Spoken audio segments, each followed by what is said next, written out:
बैंकों को करप्ट किया गया, वो कौन सी जिहाद थी? उस बात का जो है सुधीर जी जवाब देंगे कि ये कौन सी जिहाद चल रही है जो देश को लूटकर उद्योगपतियों के घर भरे जा रहे हैं? ये कौन सी जिहाद चल रही है? दूसरी बात मैं ये पूछना चाहूंगी कि अब तक लाखों लोग जो है भारत की नागरिकता छोड़ चुके हैं। ये कौन सी जिहाद कर रही है भाजपा? है, सिर्फ हिंदू को छोड़ के बाकी धर्म जो है पहला फुसलाकर पहचान छुपाकर जो है इस तरीके की चीजें कराते हैं। कैसे देखती है इस तरह के प्रोग्रामों को? सुधीर चौधरी वही है ना जो तिहाड़ से आए हुए हैं, सुधीर चौधरी उर्फ तिहाड़ी। तो किसी ऐसे व्यक्ति का अगर नाम लेते आप कि जो वाकई में जो क्रेडिबिलिटी जिसकी होती, मेरे को नहीं लगता सुधीर चौधरी अगर कोई बात कहते हैं उस बात का कोई महत्व। ये व्यक्ति जो पहले ही इतने आरोपों में घिरा हुआ हो और व्यक्ति पे पहले ही इनकी विश्वसनीयता पर इतने सवाल उठ चुके हो, उस व्यक्ति की बात का क्या मैं ये मानूं कि वो कह रहे हैं तो सच्ची कह रहे होंगे। दूसरी बात ये है कि जिहाद का जो जिक्र करते हैं बार बार, तो ये जो 20,000 करोड़ रुपया जो शेल कंपनी में लगा, ये कौन सी जिहाद है? ये कौन सा पैसा जो लोगों का लूट लूट के जो करा गया, वो कौन सी जिहाद चल रही थी? बैंकों को करप्ट किया गया, वो कौन सी जिहाद थी? उस बात का जो है सुधीर जी जवाब देंगे कि ये कौन सी जिहाद चल रही है जो देश को लूटकर उद्योगपतियों के घर भरे जा रहे हैं? ये कौन सी जिहाद चल रही है? दूसरी बात मैं ये पूछना चाहूंगी कि अब तक लाखों लोग जो है भारत की नागरिकता छोड़ चुके हैं। ये कौन सी जिहाद कर रही है भाजपा?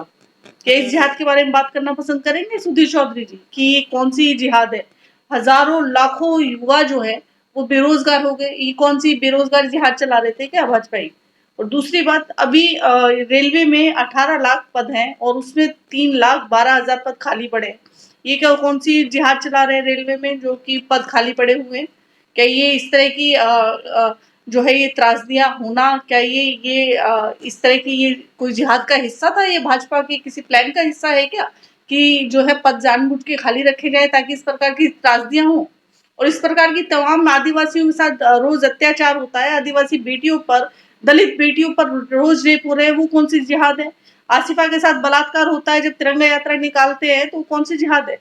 जब बिल्किस बानो के आरोपियों को जो है माला पहन के स्वागत किया जाता है, वो कौन सी जिहाद है? जब मोदी जी खड़े होकर जो है महिलाओं के बारे में अपशब्द बोलते हैं, जर्सी गाय बोलते हैं, 50 करोड़ की गर्लफ्रेंड बोलते हैं, तो वो कौन सी जिहाद करते हैं? जब आरएसएस के बड़े बड़े पदाधिकारी महिलाओं के बारे में अपशब्द बोलते हैं, तलाक के मामले पर बोलते हैं कि महिलाओं को इस चीज का अधिकार नहीं है कि वो केवल घर में रहने लायक है, तो वो कौन सी जिहाद है? आज तक मैं एक महिला पदाधिकारी नहीं है आरएसएस में, तो ये कौन सी जिहाद चल रही है? जरा इन सब जिहाद के बारे में भी बता दें तो मैं समझूंगी कि मैं बड़ी आभारी रहूंगी सुधीर चौधरी जी का कि बता दे जरा। और ये जो 50-50 करोड़ के और 100-100 करोड़ के एमएलए जो खरीदे जाते हैं, कौन सी जिहाद है? लोकतंत्र को निशाने पर बनाकर जो लोकतंत्र में जनता के द्वारा चुनी हुई सरकार को गिराया जा रहा है, ये कौन सी जिहाद चला रही है भाजपा सरकार?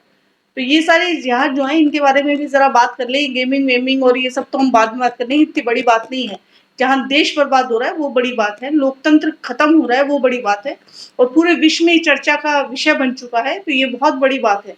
तो ये कौन सी जिहाद है, इस जिहाद के बारे में भी जरा बात कर लें। देश का भविष्य जब खतरे में पड़ता है, जब देश का युवा जो सड़कों पर स्कूल और कॉलेज छोड़कर, यूनिवर्सिटी की बात छोड़कर, आईआईएम आईआईटी की बात छोड़कर मंदिरों और मस्जिदों के पीछे लड़ने लग जाता है, जब देश का युवा जब खतरे में पड़ता है, देश का भविष्य जब खतरे में है और भाजपा जानबूझकर देश के भविष्य खतरे में डाल रही है, तो ये किस प्रकार की क्या भाजपा की नीति है?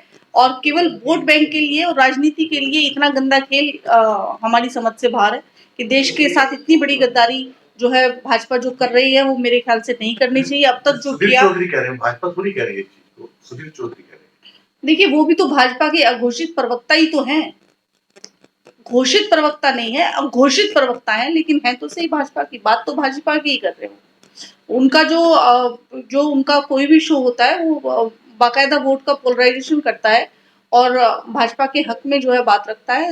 आप देख लीजिए किसी भी विपक्ष के नेता के बारे में सुधीर चौधरी के शब्द और भाजपा के किसी नेता के बारे में सुधीर चौधरी के शब्द, उनको आप कंपेयर कर लीजिए, कंपैरिजन कर लीजिए, आपको फौरन पता चल जाएगा कि वो किस विचारधारा के व्यक्ति।